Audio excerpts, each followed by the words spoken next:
see about it. Flexing ain't discreet about it. Extra read about it. Say you wanna beef about it. Find out nothing sweet about it. Flexing ain't discreet about it. Extra read about it. Say you wanna beef about it. We gon' What's going on? What's going on, fans? Thank y'all for stopping by the Chop Hey, Shop and Tom. chopping it up with us. We have a special guest tonight.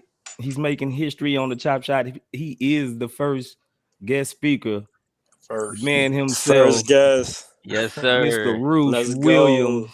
go. Thank you for having, taking time out your busy schedule, Roosh, to sit in the Chop Shop and chop it up with us on some Rockets talk, man. Appreciate it. Yeah, man. And thanks for having me on and to do this. And appreciate you guys putting content out for the Rockets community. Anyone that does that. So thank you. No doubt. So we ain't gonna stall it out, man. We got some hot topics lined up for Roosh and the gang, so we can get it popping off right, chopping it up at the Chop Shop. You know what I'm saying? So we gonna just had a nice game last night between the Rockets and the Spurs. Rockets lost by 3 points on one of the craziest shots I pretty much ever seen. And KJ Martin, I kind of felt bad for him, but I kind of felt good for our team. You know what I'm saying? Like it was a bittersweet moment as because these young guys, they put so much into winning, and it's hard to see them, what I'm saying, going off the court with their heads down because they put their hearts and guts into that game, and it wasn't really close for a while, and they turned it on. But yeah, we're gonna get to that. Roosh, you want to give analysis on what you saw last night? Last night is really the type of game that I think people have wanted to see, right? Mm-hmm. You saw the young guys. I mean, at one point we had the lineup and Jalen greeN, Jalen, maybe it was I think Josh Chris. I call him the fake ID lineup, just the kids basically. Right. Jalen went off. Right. KPJ went off, had a pretty game. Goon had a rough game shooting, but he still impacted the game. Highlight behind the Gub had a good game. behind the back bounce pass play and all that. Who? J Gub. Oh yeah, he said Josh Chris, 26 and 6. I think on like 9 shots, getting to the line, hitting his mid-range shot. So it's like we saw, hey, the Spurs play-in contending team. They wanted to win that game really badly, and the Rockets took it to them. They got down. They didn't stay down. They came back, kept fighting. And man, just to see like a bunch of 19 to 20-year-old kids do that, I think bodes really well for the future. Right, that was special. Right. We'll kick it over to Rock. What you got? Man, it was a good game, man. Jalen did his thing and stuff like that. But one thing that kind of that's a bad outcome from that is Sengun did get a little banged up. Mm-hmm. And I seen on the timeline somebody was recommending, what I'm saying, not playing these guys all these minutes because they might get injured. You feel me? So one of them ended up getting injured, man. So yeah, y'all finna catch hell. Y'all had them men fighting for his life on the timeline, bro. Man, right. He was right, bro. I know that's the luck of the draw, though. He was. That's why you're yeah. Let's go, Roosh. But no. Regardless, though, look, the bruise. It's like a bruised leg. It's like a bruised leg, I think, or something like that. Right. Yeah. I'm not tripping about that at all. He also like kind of damned his thumb. Right. That's part of the ball. I'm not tripping about that. These guys got to take their licks at some point. Yeah. For Good sure, ass for game sure. though. Good game. That also Good game. doesn't Right. know anything about basketball, but that's Zay. Yeah, I mean you can't Right. be scared to play, these dudes, man. Especially they 19. If you start that now, then you start the load management thing by the time they're 22 and 23. To me, like it's Kawhi, Yeah, right. Yeah. They Kawhi all over again. we're not trying to set that Precedent. as a precedent for these young. Yeah, for sure. say if you like let's say you play Christian Wood, values down. Like there's downsides to everything. So just a mistake. Yeah. Yeah, true that. Zay, you got something?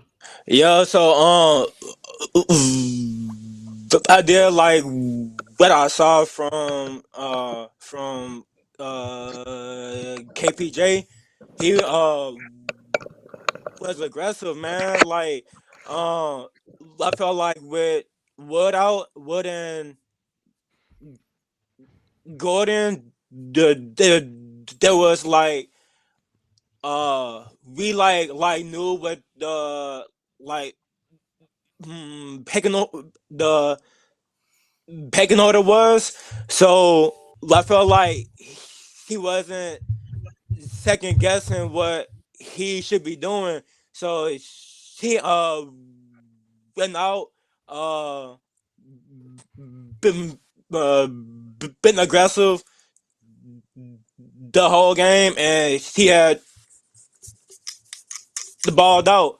So it was good to like see that. Yeah, I agree with that.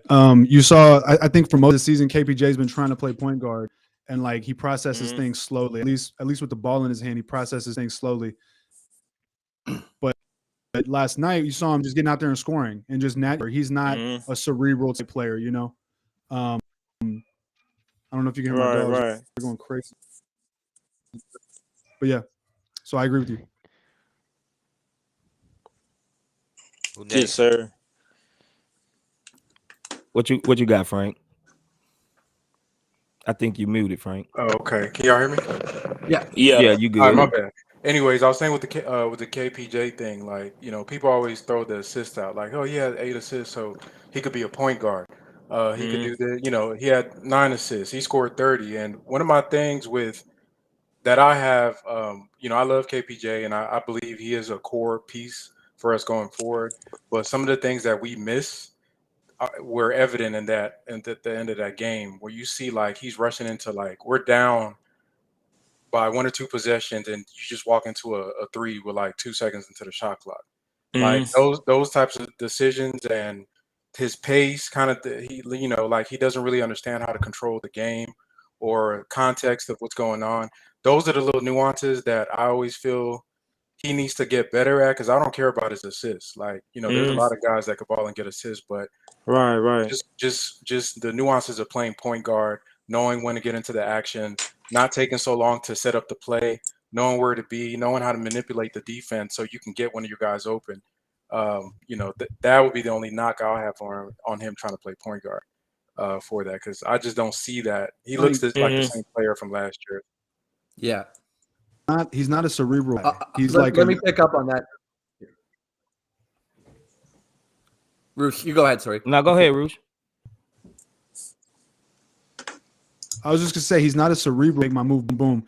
He's not a let me bring it up and like read the floor and see what I'm about to do. And that's why it's this constant debate, right? Because not a point guard, and then people are like, oh, but he's got assists. It's like assists don't mean you're a point guard. He's a good guard. He can create. You know, he's a good tertiary skater, but he's not a guard, you know. I agree with you. And, I mean, I don't want to jump the gun. I don't know topics what you got, but I would like to see KPJ either on the wing or as a sand kind of thing. You know, I could find like a real ball hand, cerebral point. Yeah, we can jump into Facts. No, but like Roosh alluded to, yeah, we got a whole segment on KPJ. So we're gonna keep it last night, Rockets versus Spurs. Okay. And what you got, James?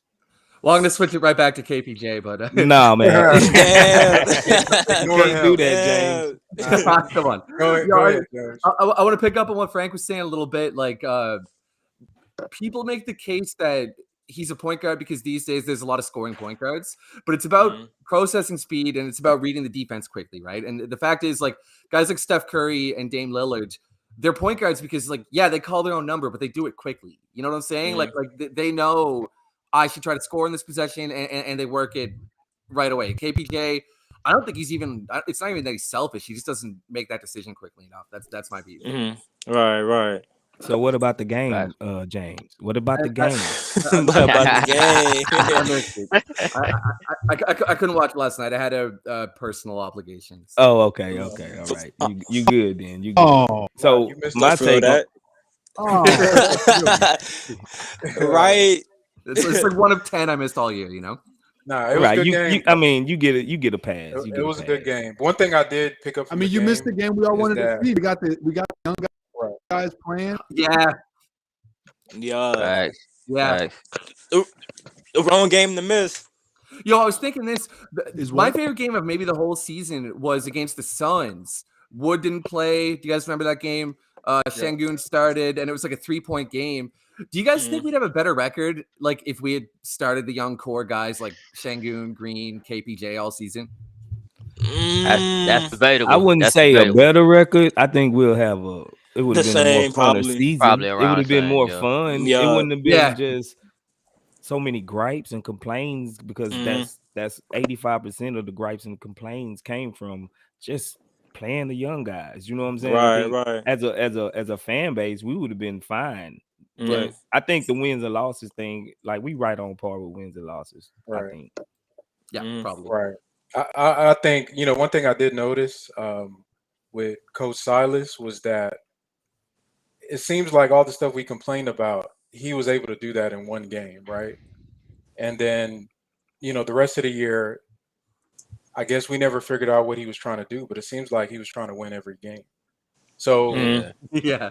did a terrible job at that, but like regardless, I'm not really sure what the motivation for them was with the lineups because we're kind of zagging while everybody else zigs one way. One of the few franchises that are limiting the play of our draft picks, and it just kind of made sense yesterday. Maybe the call came from up with the tanking of all the good players to say like, hey, let's do what we're supposed to do from the start. Which, I'm not sure what their motives are. I'm sure there's some competing priorities that they have with trying to move guys and things like that. But I just found it strange that he knew how to stagger all of a sudden. He knew how to rotate guys all of a sudden. He knew how to do all these things all of a sudden.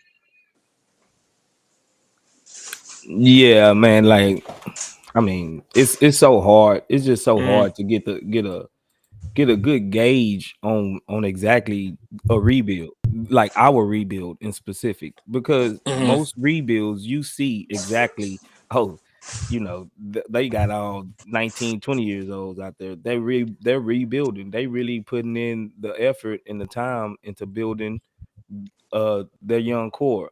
Us, on the other hand, we started so many veterans and traded for veterans, and Right. the most consistent player, the young guys that get minutes, is our only number 2 pick. He's the only one that we haven't really. Yeah, we have. Even Jalen greeN, we had. Why are you not playing late in games? Like, so it is like Frank was saying. It seems like they was trying to win, and that we just doing a bad job at winning, and it just so happened to look like tanking, but it really wasn't tanking. We just really that bad. Now we just suck. Yeah. We were Trash. trash. But like the like main thing is, go ahead, bro. Am I lagging? Yeah, you got. Yeah, a little bit. Yeah, because I feel like I'm getting responses like 3 seconds later. Bad. Anyways, all I was gonna say is, if they were really, really trying to win, they would play John Wall. So, like, I do Exactly. does want to win some of these games to show that he can coach, but they would play John Wall if they were really trying to win. That being said, to answer the question of who's would they be better with the younger guys, I think 2 things, man. Number one, I think you're seeing what happens when you have a log jam and a glut of talent, right? With like Daniel Tice early in the season, Christian Wood, Eric Gordon, like it just gets so jam packed, right? And so when you sit those guys and unplug it, it's like, oh, here's our rotation. Now it works. Now we stagger. Now we have fluidity. The other thing is, I think the Rockets are kind of in a scenario where they're like, yo, this is a long play. We expect to have Christian Wood and Eric Gordon. I don't know this for sure, but I think traded at some point, and they're just not rushing it because those are like the last, I think, premium assets that they've got, right? As far as players, as far as like bodies, everything else after that become like a Jay Sean Taylor. You get into like the rookies, right? So I think they're being delicate with that because they want to maximize whatever they get back from it, and so they're not rushing anything. And lastly, the young kids physically would hit a wall if they were playing a lot from the jump of the season, right? So at some point they had to be gradually eased in. I just think the issue is like, why did you wait till game 75? You know, like Right. Exactly. Yeah. Exactly. It Like- always seemed like it's something, you know? right. It seemed like our front office is always behind the curve instead of in front of it. For some reason, I don't know if it's they just like you say slow playing it like that, but it always seemed like they just 2 weeks, 2 months too late Right. doing the adjustments that most of the fans been calling out since game 15, and we seen we was on that losing streak. Why is the hesitancy? I don't know. Yeah, like it just like I don't know like how Stone is trying to like build this team. Like it's hard for me to see his like team building philosophy. Like I just don't know like what he like looks for, like what he wants. Right now they just seems like a big like conglomeration of talent. So I think that's why we haven't seen no like consistency yet, just because they're like still trying to find out what works. So yeah, like I just don't know like what they doing yet. Okay, since we on the topic, I don't know if you responded on your timeline to this, Roosh, but we kind of went over this last week, the whole Bill Simmons thing, and I'm gonna play that for you and get your thoughts on it, because it's like goes along with this same line of thinking that we're on right now. Second with Chet Holmgren. Where do we want Paolo to go? Don't say Houston, him just trading possessions with Jalen Green kind of worries me. Look, I'm just going to tell you right now, I don't want anyone that I like to go to Houston. Yeah, I'm with you. Is that a because- bad thing to say? No. I don't like the culture there at all. No, and it's not even on the coach. It's not Jalen. I just the Christian Wood, Kevin Porter Jr. dynamic. Yeah, those guys have to go. So if they were gone, Yeah. then Paolo, Jalen Green, Sengun, a little Usman in there. I have for Paolo, I have Indy. I have Indy moving up into the top 3 and striking oil with Paolo, and then he gets to play with Halliburton and Brogdon. I like that fit. Yeah, because I think people are going to think it's just me being anti-Houston again. It isn't. It's just I don't like young guys that are in situations where it's just older guys that don't want them there or don't want them to shoot. Well, we like Jalen Green and we like Şengün and we like Gordon. I'm not a Porter guy and I'm not a Wood guy. There you go. Well said. So Man, how did that make you feel, man? Like, just let me hear it, man. Say what you saying, man. Man, fuck Bill Simmons. Honestly, yes, I agree with you. He doesn't know what he's talking about with basketball. I hated the culture. But I think what they're saying is because of Wood and KPJ. And at this point, a lot of us want Wood gone. So I think I subconsciously agree with them there. And then KPJ, I can't blame them. I can't blame an outsider for being down on KPJ. Because I'm not down on KPJ, but like, actually, I am down on him as a point guard. So I can't blame them if that's what they're saying. But Jalen Green, Şengün, Gordon, they gave props to. I think they're missing Josh Christopher. It wasn't just the other guy with them. I forgot his name. He mentioned Usman Garuba, who, by the way, was awesome in the Spurs game. He looked really good in the Spurs game. Looked NBA ready for the first time, I think, that I've seen him. So that was nice. Hit a 3. His free throws were butter too. So, but it pisses me off to hear them say that. But at the same time, I get what they're saying, and I feel like if Wood gets traded, and then maybe if KPJ reinvents himself as like a wing guy or whatever, or just stops pulling the shit where he like walks off the court, then I think they would change their tune. Hopefully. Yeah, I mean, I like when that thing because I posted it originally, and a lot of the homerisms kind of come out, and I always want people to understand that what we think as Rockets fans is not generally what the rest of the country thinks, and a lot of times guys like Bill Simmons are the ones that inform a lot of fans outside of Houston. So regardless of what we believe, if the general public feels like a rookie going down to Houston to play with a guy like Christian Wood or Kevin Porter Jr. is problematic, then it's a problem. And I think a lot of people are reactionary. Like they just hear something like that, and it's like just because Bill Simmons hates Houston, which we all know, doesn't mean he ain't lying. Like if I was a parent of a prospect and I could send my kid Evan to any Mobley's of dad. these these teams, exactly. Yeah. I'm thinking about, do I want my son to be playing with a point guard like KPJ?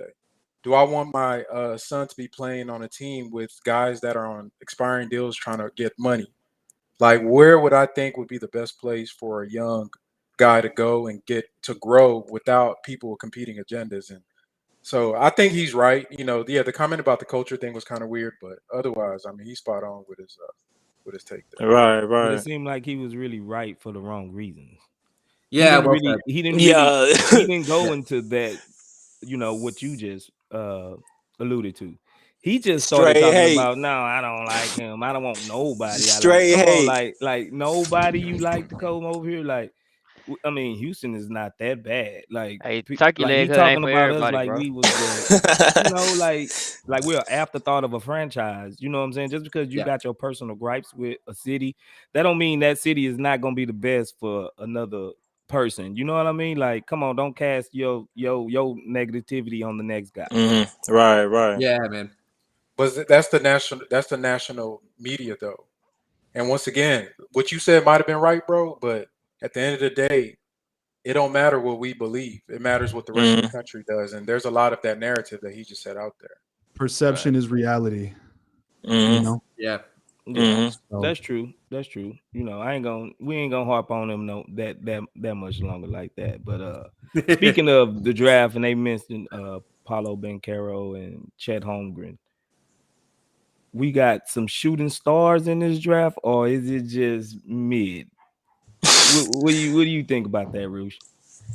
man, I could see it falling anywhere on that. I could see it being some mid. Like I could see Jabari being like Harrison Barnes, which is cool, but not like a superstar, right?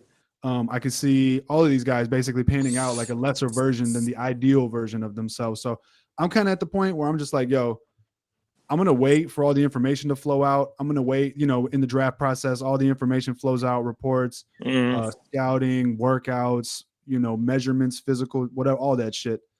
And once that flows out, I'm just going to continue to keep an open mind because I could see a scenario, honestly, for each four of these guys where they hit and it's like, yo, shit, this is a great addition to the team, or they don't really hit and it's just kind of like, yeah, you got whatever, like an okay pick, So yeah.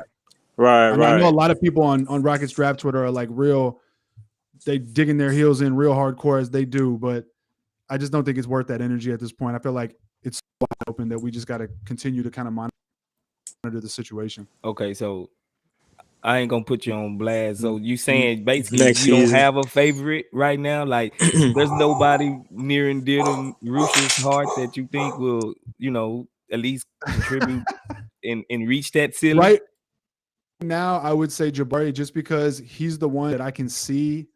Like I know that shooting is going to translate, and I feel like that defense is going to translate. So I know at the very least, and I've seen those post moves that he's very smooth. He's got I've seen things from him that I know for sure will translate. At what level will it hit? I don't know, but I just feel comfortable seeing that and being like, yo, I think he could immediately come in and make the Rockets better. So right now I say Jabari, but open to change. Yeah. Right. I have concerns about how all the others fit with Şengün. Like that wouldn't stop me from taking any of them, but I wonder about it. Whereas Bari, like he fits with Şengün instantly, right? He covers up his deficiencies and he maximizes his strengths. So it makes a lot of sense from that point of view. Right. Are we looking at who can fit with Şengün instead of who can Şengün fit with them possibly? These are high draft picks coming in. Oh yeah. Şengün was a 15-16 pick. You know what I'm saying? Is he a cornerstone? We don't know. It's so much other different archetypes to where Şengün trajectory can go. He can be Jokic, you know what I'm saying, or he can be Sabonis. You know what I'm saying? Like, so how do we know? Or why do we evaluate if they can fit with Şengün instead of, can Şengün fit with them and vice versa? Because this is high stock that we dealing with. Honestly, I don't even think we need to. Like, I know people talk about that, but I'm not worried because Şengün is a smart player, and smart players don't have issues fitting with people. They know how to fit, at least offensively. Defense, but offensively, like Jabari, I think plugs right in 3 and D. Like Şengün will find him. Chet works. Chet played with Drew Timmy, who's kind of similar to Şengün in a lot of ways. Obviously not as good of a player in my opinion, but I think is my internet fucking up again.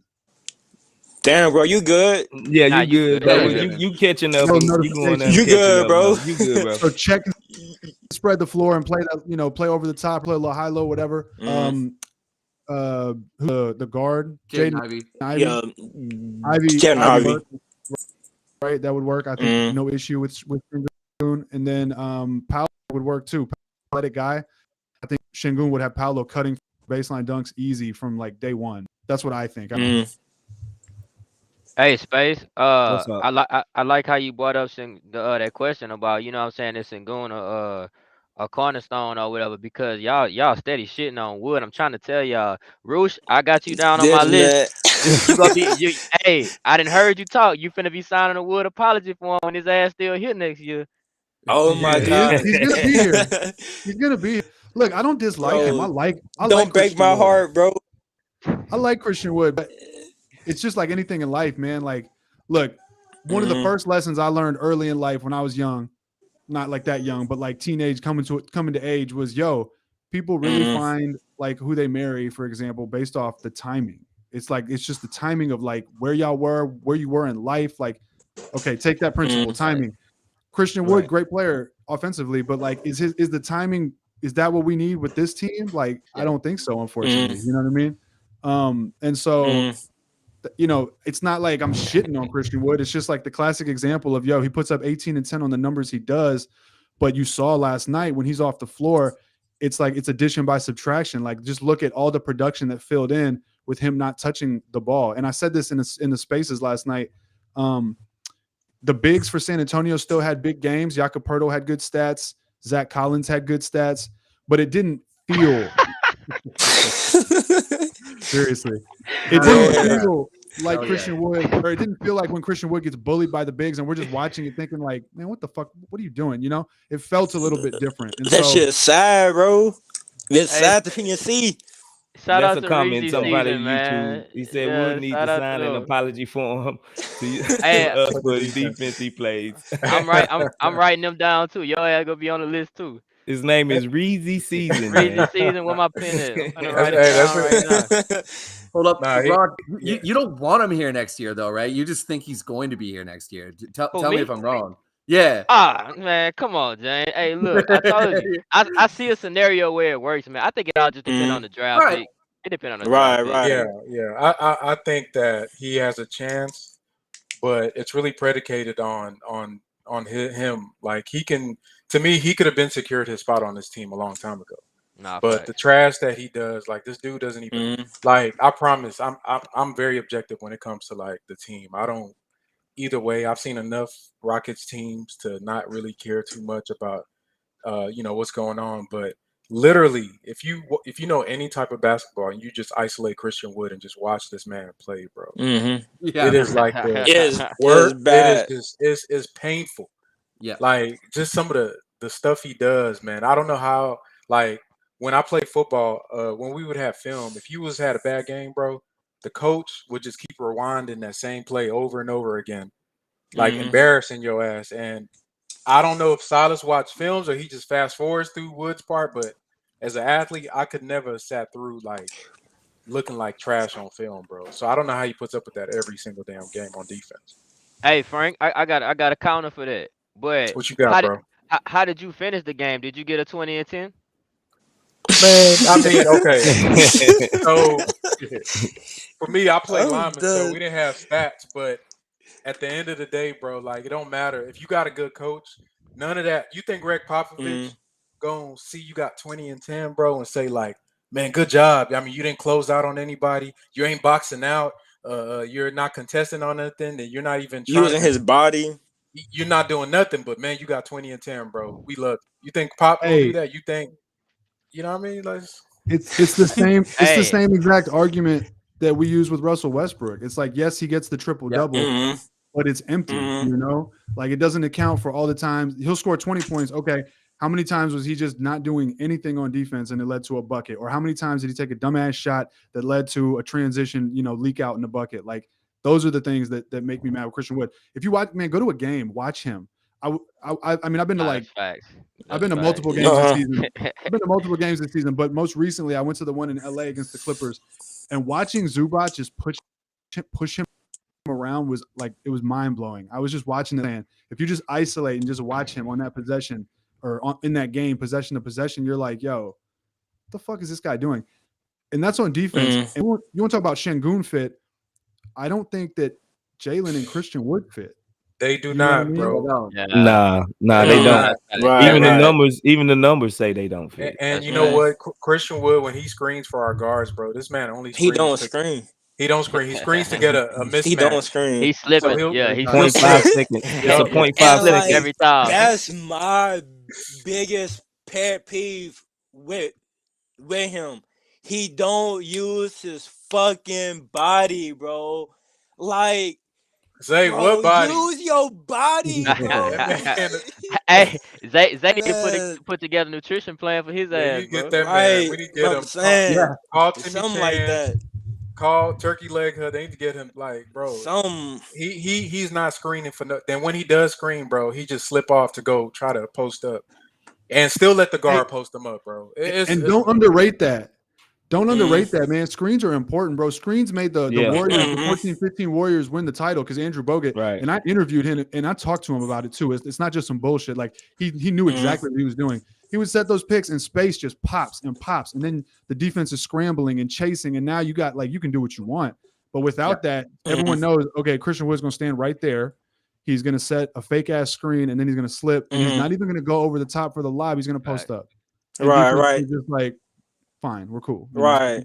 So like for me, like that's why I think that we got Tice because he like does set pretty good ones, but they didn't fit, man. Like that fit was so bad. So like who does Wood fit with? Like that's great question. That's a big question. I got a better question, Zay. Would you have traded Wood instead of Tice? Yes. Hell yes. Hell yeah. Yeah. Hell yeah. Yeah. Hell yes. Nah, Yeah. I wouldn't have been Yes. Hell nah, y'all tripping. I'm sending all y'all ass to Boston. Every last one of y'all. You would have got more. No, I definitely. would traded Wood over Tice. If Wood's value is right, then yes. Yeah. Because the Rockets need a guy like Tice. They just need someone to get in there, set screens, rebound, not shoot the three, like Exactly. But hey, part of that though is on who? Who's got Daniel Tice out there shooting three? Silas. So, Yeah. Right. We got a season pod that where we gonna grade everybody and Silas, if it was a presidential election, man, he'll be looking uphill at somebody who's ever in the running. We did a poll. We did a poll during Black History Month, and we let him make it, bro. But it's April now, bro. I'm about to. It was somebody was like, man, it's Black History Month, bro. Don't go ahead. But it's coming, bro. We gonna get. Hey, it. bro. Hey, James has something to say, bro. Go ahead, bro. Go ahead, James. Yeah. So Roosh was talking about Bogut with that first Warriors title run and how his screening was so key. And I totally agree. And I would say that Şengün operates pretty similarly, really, especially as a facilitator from the elbows and from the high post and everything. even Garuba was setting screens. What's that? Yeah. Exactly. I said even Garuba last night was setting better screens than Wood. Right. Yeah, I'm sure. I believe it. And like it also works with dribble handoffs and stuff. So like he's just like a hub at the top of the key and he makes the right decisions. He's pretty Bogut-esque, man, except for he doesn't really have the defense, but he's a better offensive player. But like there's a comparison there, you know? Right. Right. So anybody want to campaign for any one of these 4 draft picks? Ivy, Banchero, Smith, Chet, before we move on? Yeah, I would say. Man, I like what's his name? I like Jabari. To me, it was concerning how he looked in the tournament. Which, you know what I mean, you don't want a guy that's just like not able to do anything with the ball. And when I looked into his numbers and I saw he was shooting 44% from 2 on the season, that's a really red flag for me because that means outside of 3, he's not really anything. Paolo made a lot of noise, and you know, I'm starting to move around to put him back at number 1. Chet obviously is, to me, is a 3-year project. To me, Ivy is intriguing.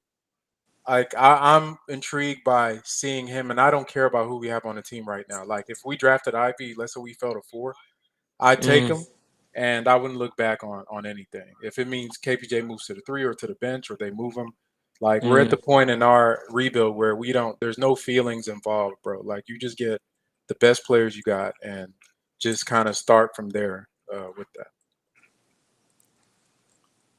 Man, I want so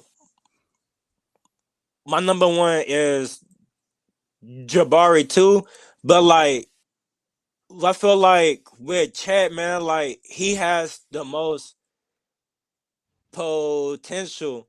Then like we're drafting, like this tough to pass on that, cause like what if he does like reach his his the top of his powers. So his frame does like concern me. He just and I've said this the whole lot, but like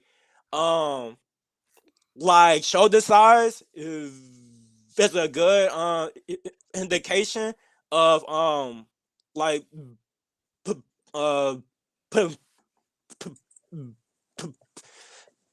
putting on weight. So his frame is so small that like it's just tough for me to see him gain like more than like 15 pounds. So it's just tough, man, to like pass on that. I also have concerns about like people tout him as the unicorn, right? He can shoot, dribble, pass, block, all that. I have concerns about that at the NBA level. I don't know who he's beating off the dribble in the NBA. Maybe I'm wrong about that, and I just got to see. Maybe he could, a triple threat, jab, step, right, dribble, spin, or something like that. But like, I don't think he's, maybe in transition, but I don't think you give Chet the ball and Chet goes to work with the rock, like boom, boom. That's not what I see. Right. And I think ain't no Pepperdine. What's up? No, I'm saying ain't no Pepperdine prospects in right. the league. Right. Yeah, exactly. And I hate to sound like everybody else, but that's a big part of it, right? Is he's versatile. Well, I got to see that handle against real NBA defenders and like what it's going to do. Is it a handle that he's like breaking people off with, or is it a handle that he's just, he can shield a defender and like dribble, but back someone down, kind of like I got to see what kind of handle he's gonna have. Right. Me, I'm riding with Paolo, man. Like, forget what you heard. I'm gonna ride with Prod on this one. He ain't got to put me on no Banchero bus. Yeah, get your ass on the bus. I ain't got to be a passenger on the Banchero bus, but I'm riding with Banchero, man. Like, as far as we see that people can make leaps and bounds, you know what I'm saying, in the defense department, just like jalen greeN did this year. So I'm not, like I said before, I'm not really worried about his defense. I just want a versatile wing for once in Rockets history to where if the guards ain't really doing it, hey, let Paolo can run a point forward type. He got that type build, 6'10. Ben Simmons, you know what I'm saying? Like he can get to the rack at will because he got size and he's girthy. He's a big boy and he moves well to be that big. I think he covered more of our missing spots than Chet or even Jabari. I think he's more of the Swiss Army knife type of player, like a bigger Cade Cunningham, if I say so. You know what I'm saying? On that type of model, but he just needs the ball. But like, is that a reason enough that he needs the ball to not draft him? Yo, right. Could you imagine if they draft Banchero? They're not going to do this, but let's say they draft Banchero, they get, I don't know, some type of defensive big. Let's say Mark Williams at 15 or 16, and then they play John Wall. All of a sudden, right. all of a sudden, that's not a bad team. Trey Christian Wood, let's say playing keep for Eric sure. Gordon. Then I think Playing, yeah, he playing for sure with that. Yeah. All of a sudden, Şengün, Banchero. Let's say you run KPJ at the 3, KPJ, Jalen, find a point guard. Backup point guard. Oh, John Wall. Sorry, John Wall will be the point guard. Okay, we got a bad. question. Wait a minute. Got a question from Keldon Robertson. We want to know what y'all think about going after Mo Bamba in free agency. He would be the perfect big to go along with our team. He can stretch the floor and protect the rim. Plus, he's young and inexpensive. What y'all thinking about that? Why Keldon. down? I'm not a Space, fan of down? Obama. Yeah. Put the free agents up. The free agents one. You want to talk about fit? Okay, like how would he fit with Şengün? Frank got the list of free agents that's possible out there of 2022-23. Let me say and this. It starts with DeAndre Ayton, Marvin Bagley, Mo Bamba, JaVale McGee, Nick Claxton, Montrezl Harrell, Willie Cauley-Stein, Dwayne Dedman, Serge Ibaka, Jake Layman, Ignaz Brazzetti. Why you set me up with that, boy? You ain't have to put him on there, Frank. You wrong with putting him even on there, bro. That was funny. That was a landmine, bro. I was waiting for that. Yeah, you put me on the spot with that. With Hassan Whiteside, man. Like, I don't see no ones you just got to go and get off top. So James, out of that list, do you think Mo Bamba, because we do need a big? I don't care if it's in a draft or in free agency. Right. Is there anybody on there, James, that you think would be a good fit? I also like Nick Claxton. I'll say that. He's right. Cool big. Yeah, I like that he can survive switches and check guards in an emergency situation. Let me backtrack a little bit. I wasn't saying that I would draft for fit with Şengün. I was just saying that's one selling point with Jabari Smith. You know what I mean? I would actually probably take Chet number 1, but I'm really torn, and honestly, I don't really care between the big 4. In terms of Bamba, man, the case I would make for Bamba is that bigs who protect the rim and shoot threes are super rare and they're super easy to build around. And Mo Bamba is one of those guys, and he's only 23. So I would say I would love to take him and see what works better between him and Şengün. It's like Frank said, this early in a rebuild, we can't be thinking about feelings and shit. Maybe it looks better with Mo Bamba, I would at least want to give it a spin. I could live with that. Maybe I'm tripping. Maybe I was just quick to dismiss. I mean, I just wonder how much. I just wonder how much of a defensive impact he really makes. And then the second question is, what's his market rate? That those are because I know probably a block and a half. What is his defensive impact really, and what's he going to cost on the market? But yeah, he's shooting 37% from 3, putting up 10 and 8, 10 and 9, a block a dime. That's fine, Yeah, right. Allen says if Phoenix doesn't win the title, Ayton has to be the one we target. They're not going to let Ayton step, I don't think. Nah, super maxing no damn Ayton. Yeah, man. Hell nah. I feel like that's way too soon to throw something Like Damn, How old is way Aiden? too soon. 24, He's 25? like 20. Nah, He ain't he that he old. like 20. 23, Yeah, Yeah. 22. 22, something I like that. mean, okay, so we're gonna sit here and argue about rim protection and Nah, nobody setting hard screens, and then we just gonna turn a blind eye at DeAndre Ayton, one of the Well, premier I would bigs say in the West. I would say that the big thing is number one, at least philosophically, you probably don't want your big money tied up in your big because they're the exactly. easiest to replace. You know, you Exactly. could find a Mark Williams or you could find like a Nick Claxton for like lower or cheaper on the market that could do like 80% of what, you know, or 70% of what an Aiton can do. And then you spend your money elsewhere. That's how I I would mean, approach it. Exactly. hell, what's the name of that center from on the Suns that filled in while he was gone? Bismack African- Biyombo? Jalen Smith. Yeah, Biombo. So like Yeah. Biombo was Oh, putting up Bismack. 17 and 10, and honestly, bro, your center is only as good as the guards. I don't think we need a center right now because our guards are not that good. We Right. can get, like, to me, a JaVale McGee if he just wants to be our backup big, just to be the guy that's like a bruiser and a rim protector. I'm fine with that. We don't need big money on a center. Right. Nick Claxton, he like struggle with the same stuff that Wood does. So Right. I watch Nets games, then like he like gets played off the court because he don't use his body. So like he get bully. So but I want to like go through like the same things. So I was there like away from him. All right. That's what's up. So let me take this chat off.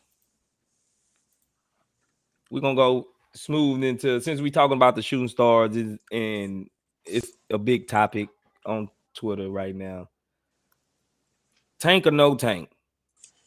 I mean, it's multiple ways to rebuild a franchise, and a lot of people says yes, tank, and a lot of people says no, don't tank. We don't need to tank again for another high draft pick.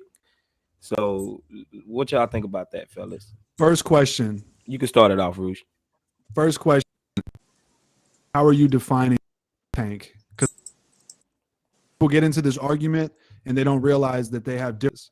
So what are you defining tank as? So they using, so you want to, it's semantics now? I mean, It because is, it's basically, are you losing? Because some people think and are tanking you is like losing shutting on down Jalen. purpose? Well, something like, yo, shut down Jalen Green, shut down like literally the whole team and just run like the Thunder. Did you see the Thunder last night? I didn't know anybody except nobody was here playing. You know what I mean? They didn't have like they shut down 3/4 of the team, right? I recognize Isaiah Roby and Pokuševski. I think that's it. So like do that, bring up like the G League boys, or shut down Christian Wood, Eric Gordon, Dennis Schroeder. If Şengün's hurt, cool, sit him down, start Garuba. I'm cool with that. I do think you need to maximize your lottery odds. You got to get the best chance of falling no lower than 5th, because this game's all about talent, man. And if you're going to put yourself at a deficit or at a disadvantage in terms of getting that talent, then you're playing it wrong. Right. Yeah. Okay. So as far as putting out the wrong lineups that is going to be bad and losing on purpose, is because it's so many different ways. I got to shout out to Drew because he's like, you can organically tank as well. You know what I'm saying? So I got to shout out to my boy Drew. He says you can organically tank. And I think that's, even though he's saying it, tongue in cheek almost sometimes now, because, he gets a lot of flack for it. But that's a lot of, if you really look at it, that's kind of what a lot of fans really want. You know what I'm saying?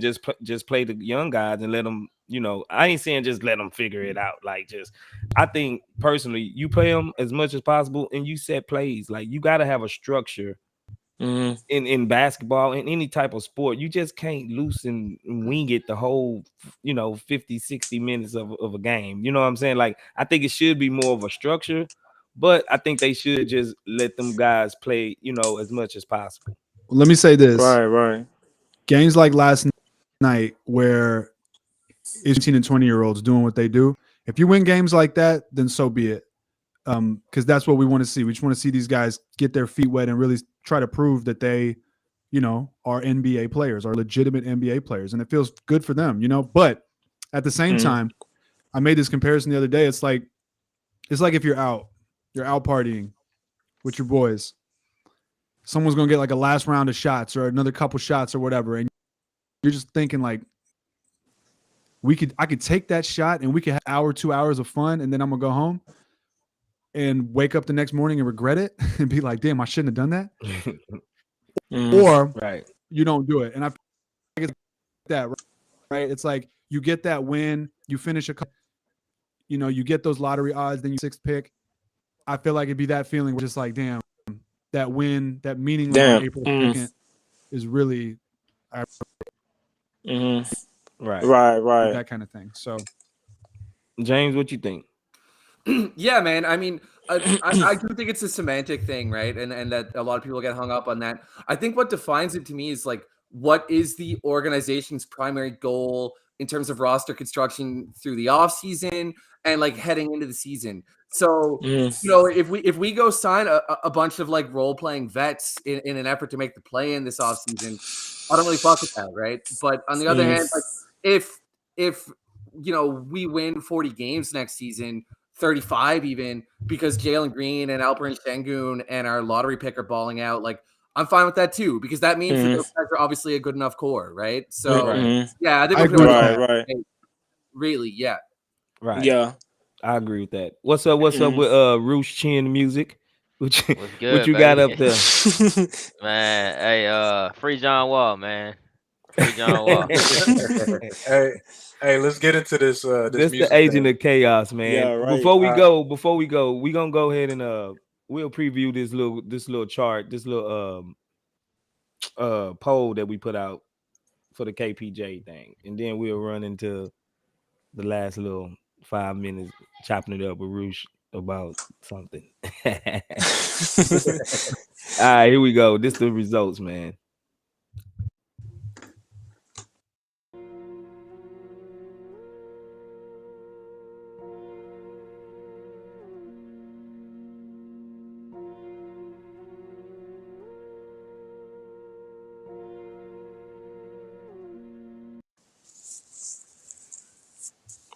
All right. So as you see, it's like it's really close. Like out of 340 votes, 36% says he's my point guard.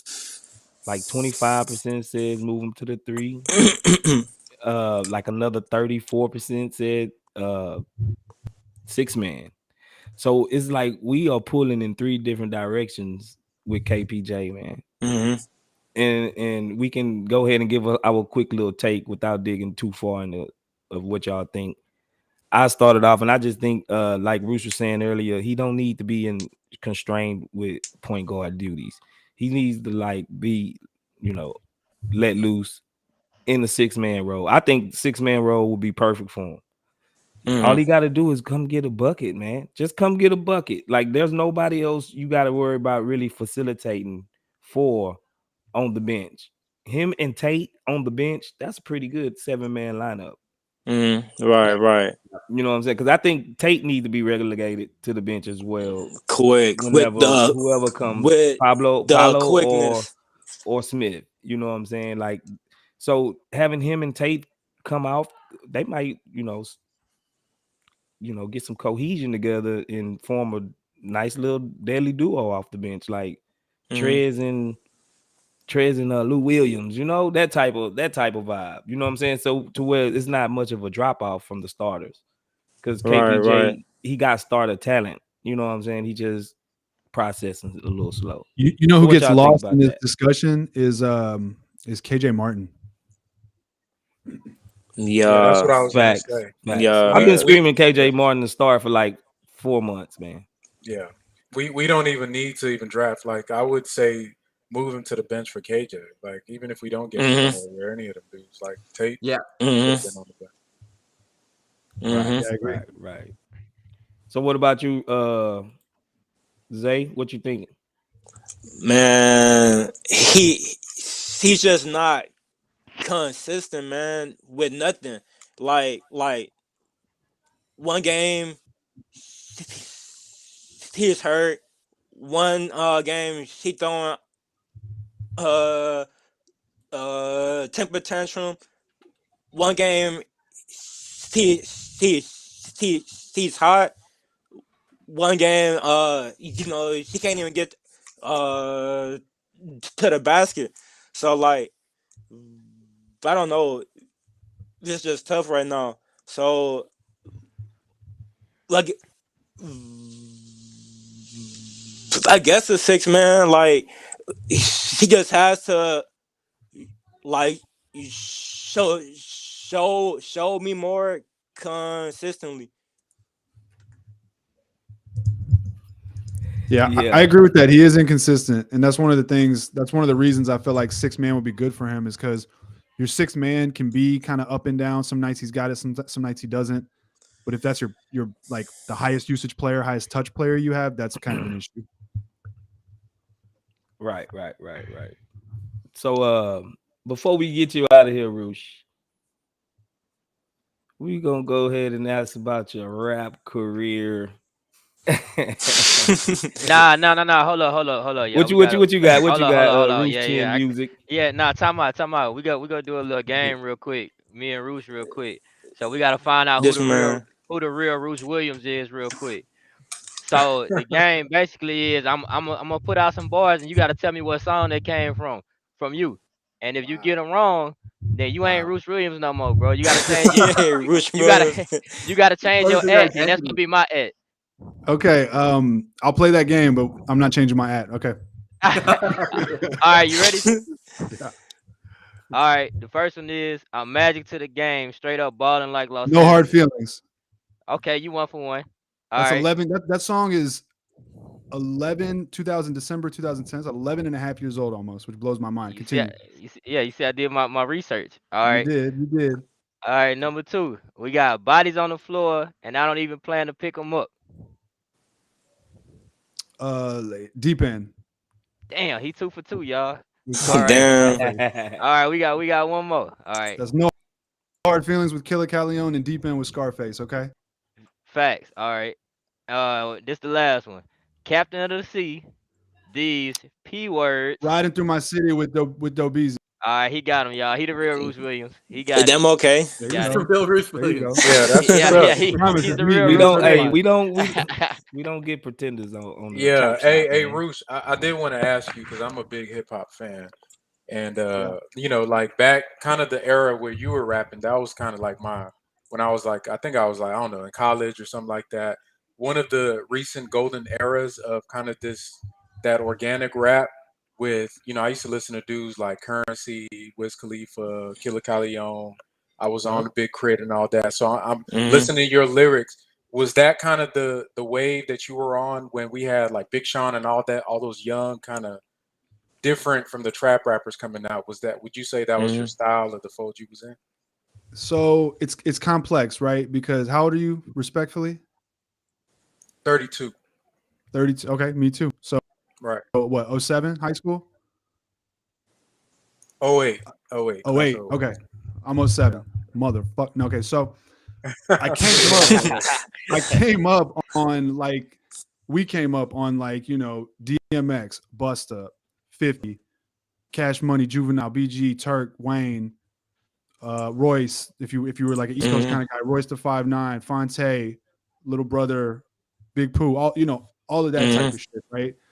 Most Def, Talib. And so, but that's what we were coming up on. When I was actually active, the guys you mentioned were active, right? Currency, Wiz. I remember I did a show with Currency, Wiz, Big Sean. I did shows with J. Cole. I did shows with Mac Miller. Killer had his big verse on that Wiz Khalifa mixtape, right? And that kind of put him back on the map. He was like on the map before with Boss Hogg back in the day. So I think stylistically, to answer your question, that's a long way of saying I got there. But it's funny because when I look back, it's funny, man. It's really funny because especially in that era, that was a golden era of Houston rap with like a bunch of people that laid the foundation, or not laid the foundation, but like came back and reinvigorated the scene that set up the Sauce Walkers and the Maxos and, you know, all of that. And so it's crazy, man. Like guys like Dobeezy, guys like D-Lo, Les is still doing his thing, Propane, you know, shit, myself, GT Garza. There's a lot of people like things in different pockets of the city and like different spaces on the internet. And so it's funny because back then I remember being in a mindset of like being like, yo, I gotta out rap. I gotta rap as bars, motherfucker, you know? And like now as I'm older, because I still write and stuff, I still record for fun. But now as I'm older, it's just like I'm just way more calm and like just to the point and like less flexing and less like aggression and just more just like I'm back in a pocket and it's much more enjoyable for me. Right. Facts. Right. Well, I used to aspire to be a rapper myself. Oh yeah, I was gonna say we got two other rappers. Yeah. Yeah, I see the setup. I saw that microphone and that's a recording microphone. That's not a podcast filter. Yeah. Right. Yeah. This I actually had to reinvigorate myself to rap again. You know what I'm saying? So I just really just went all in and bought me some new studio, everything from the monitors to the mic to the everything. So I'm looking to start doing a little thing, you know, again. Like I shared all my music with the guys in here, and like whenever we get off, you know, we can exchange information and you know we can do something. I'm always down to listen. I mean, I really haven't put music out in 7 years, which is crazy. Me too. Yeah, me too. But it was a crazy era, man. What were y'all gonna ask me? Y'all want to talk about it? I love talking about that era of Houston rap because like I was really rapping around that same era, going to clubs and opening up for ESG and Klondike Cat and Lil Kiki and like I got flyers and all that. I showed up, you know, all the guys. Like we was, you know, I done went to the South by Southwest. You know what I'm saying? Like I done sent in countless of songs to execs and got them reviewed, and you know what I'm saying, got some positive feedback, got some negative, you know, here and there. But you know, I was really trying to carve a niche in that lane myself, you know, so I can really relate to what you was doing and how you was trying to push it through. Yeah, it's crazy. Do you ever get that itch again? Do you ever get that itch like, you know what, man, I can hold my own against you? Do you hear what they playing on the radio now? Like I can do something, man. Like so that's why that's part of. I mean, I left for I stopped doing it for like a variety of reasons, but one of the reasons was it started. I realized like, yo, I don't make this kind of music that's commercial now. Like, hip hop. I don't want to say it changes. Is dead. Hip hop's not dead, but commercial hip hop is on a commercial level. You know, I wasn't trying to be like carve out some underground career and like live off of that. You know, so yeah. I mean, do I get the itch? Yeah. I mean, I always write. I still write. I really believe I've made some of my best shit now, and I mean, obviously, I don't release it anymore. Damn, okay. I might release them at some point just for fun. And it's cool because it's fun now. I remember like it was stressful when I was really trying to do it, you know? Right. It's a hobby for me and it's just fun. It's not like something I'm trying to make a career. So I also that contributes to making better stuff. But I mean, I got a ton of unreleased stuff that like on late nights when I'm working and I can't fall asleep, I'll sit down and I'll run it back and like just listen to some like rough unreleased shit that I did like 8 years ago or like 5 or 6 years ago or whatever. And it's still, you know, sometimes I'll write to like make myself fall asleep, for example. So damn, okay. Yeah. Do you ever get it? Do you ever like, cause you know, like I stopped rapping for a while now. Do you ever listen to your old stuff and be like, man, yes, that's still kind of relevant. Like I was kind of talking about something now. You know what I'm saying? I listen like, to my old stuff and I'm like, once in a while. I'm like, sometimes I'm like, man, this is still pretty jamming. And sometimes I listen to it and I'm like, man, this is not tight. That would not get no play. this won't get no play these days. You like You're not that bad, bro. You're not that bad, bro. That's never what you want to hear, bro. Hey, you know what? Bad. You know what? Huh? For me, like, so for example, sometimes people on the internet, when I go back and forth with them, like a certain somebody that was brought up by Roosh Chin Music earlier, a certain elderly gentleman that raised himself around in the cowboy hat. But some people will try, oh, you failed rapper or whatever, and that's what they don't realize. Like what Zay just said. Like you said, I'm not bad. I appreciate that, and I had conversations with people that everybody in the city who listens to the same thing, and so people don't know how, like, like when you rub shoulders with somebody in the studio, if you do shows with somebody, someone pulls you aside, they're like, yo, and they give you the props. So like I got validation I needed. It was never a matter of belonging. It was always just right. And then you get older, bro, and like kids run music. Like it's all about what kids listen to. That's hot. It's trendy. And I got to a point where I was like, I'm old, I can't. So now from one rapper to another, Roosh, you got it, bro. You got it. You got some bars. Hey, we got another rapper in the group, so I wanted to ask you, James, because I know we never really got to talk about this. Same question to Roosh. Like for me, once again, I'm a hip hop head. Like I'm into all of that. I listen to East Coast. I listen to West Coast. I listen to battle rap. I'm big on like the URL and all that stuff. So I love hip hop. What in that you're kind of the same age as me and Roosh. What was that era like? Because to me that was like our Woodstock type era, because it was young rappers, but they were organic. Like it wasn't like nowadays they have all these copy and paste type dudes. It was like really people like rapping about just like stuff that kids, college students and high school students were doing. So what was that for you like back in the 2010s and 11s and whatnot? Yeah, man. So like my favorite rappers are like Lil Wayne, Mos Def, MF Doom, Pharoah Monch. Like mostly the wave I was trying to be on was like punchlines on like boom bap, sort of like New York style. Like that's my shit, really. Like just some straight up like lyrical. Now I'm in music with a group, and we did some more like kind of experimental electronica stuff. But I wanted to just like kick bars and freestyle and stuff. I like that whole era, but I was already too deep in to really be influenced. James, you got bars for us? Yeah, right.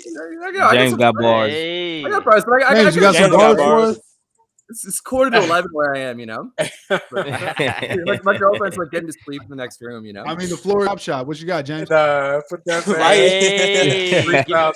I need a we put you on spot, James. It's gonna lag. We're gonna have a chop shop freestyle cipher. Yeah, we'll have a chop shop cipher, bro. Oh, Houston Rockets cipher. There we go. Yeah. Right. Roosh, come back another time, and the three of us at least will trade bars.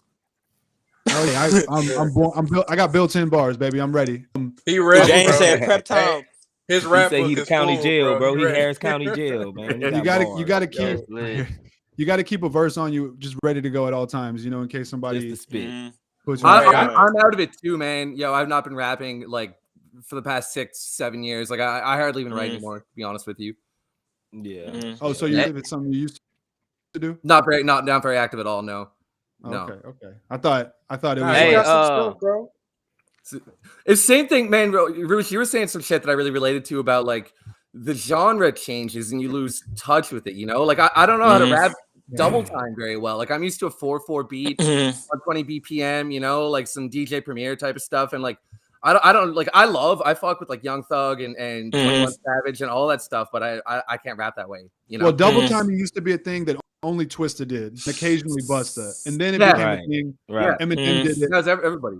And then it became a thing that everyone did, and now it's a thing that if you do that, people are like, "Oh, you're just one of those," You just right. It's like crazy, like But yeah, when you fall out of touch with the genre, and that's the thing. Like I'm at the age and the stage where like consuming new music is a task for me.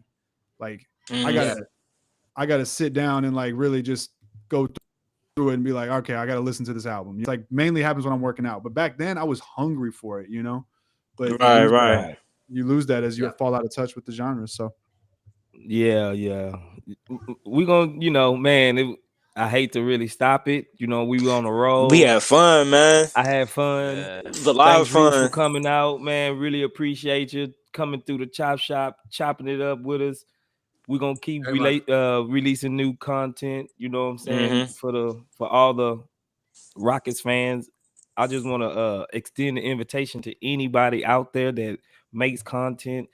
Our page is Fans by the Fans. So if you got a fan art, we're gonna start a fan art Friday pretty soon. You know, we got big things trying to kick off real soon. And you know, the more hands, the more the merrier. So if anybody want to come on the chop shop, they're welcome. It don't matter if you got one follower or a million followers. We're gonna have you on the chop shop. This is a platform for you. And shout out to Jazz and the Brit and the girls. Friday we will be having a ladies' night chop shop where you know it's all women in the chop shop talking sports, getting it off like only women can. So we looking forward to that. If you looking, follow my boy James. Follow Roosh Chin Music, aka Rock. He is the agent of chaos. So if you see him on it, he's our State Farm guy. Hey man, hey, Roosh know I'm the agent. I trolled Roosh for about fucking 3 months, man. Until he unblocked me, man. But we good, bro. We good. We're good. Agent of chaos, man. Hey, certain topics happen, and I just get quick with the block button. So who knows what it was? Right. Yeah, we Right. good. We might man. land We up good. back on it. I might. Damn. Yeah, follow Frank, man, the graph man, the statistics man. You know, James, he's working for the Dream Shake. He's kicking off them articles. We got a website coming soon for a platform for all our writers to showcase their talents on. Zay, he writes, he does a little bit of graphics, man, and it's just a real team over here of just trying to put out real Rockets content for the fans by the fans. So we extend the invitation from Chop Shop. Roosh, bro. What's up, Roosh? Yeah, Roosh, I just want to say appreciate you coming through, bro. This was definitely fun. Yeah, this real man. big, Roosh. We had fun, man. We know you a busy guy. Hey, thanks for having me. Hey, I appreciate you guys reaching out. I'm always down, you know, to do stuff like this. So feel free to hit me up. And, I enjoyed myself, man. Yeah, thanks for having me. Wish you guys with this as well. And go Rockets. Thanks, dude. Hopefully we can end this season with some. For sure, for sure. I need a Jalen Green 40 piece. I want one. Just Man, one. Just one. Need that. Just one. Need that. Yeah, without no further ado, man. Thank y'all for getting the drop at the chop shop. Thank you, our special guest Roosh, for coming through. Roosh for Like president, I said, man. follow everybody. Follow the chop shop. Follow us on YouTube. We'll be back at you with the next episode. Appreciate it.